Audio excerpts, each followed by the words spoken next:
تہجد اگر لاڈلی ہے تو اس تک پہنچ جانے والا اللہ کا سب سے لاڈلا بندہ ہے، اور جب لاڈلا فرمائش کرتا ہے تو اسے رد کرنے کی کوئی گنجائش باقی نہیں رہتی۔ مجھے معلوم ہے اسے کیسے منانا ہے، بس تہجد اور کچھ آنسو۔ جو کہانی تہجد تک پہنچ جاتی ہے پھر وہ کبھی ادھوری نہیں رہتی۔ چاہت سے نصیب تک کا جو فاصلہ ہے وہ بس ایک دعا ہے۔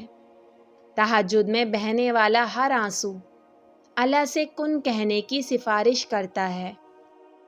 میں نے دیکھا ہے، محسوس کیا ہے، تہجد میں اگر آپ اپنے رب سے چاند مانگو تو وہ پورا آسمان دیتا ہے۔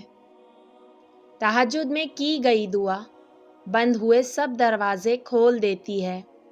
تہجد میں فرش پر کیا گیا سجدہ انسان کو عرش پر اللہ سے ملا دیتا ہے۔ اور تم یقین رکھو کہ دیکھتے ہی دیکھتے معجزے ہو جائیں گے۔ تہجد کی دعائیں اللہ سے کن کہلوا لیتی ہیں۔ تہجد ایک ایسا عمل ہوتا ہے جس میں بندہ اللہ سے اپنی ہر بات منوا لیتا ہے۔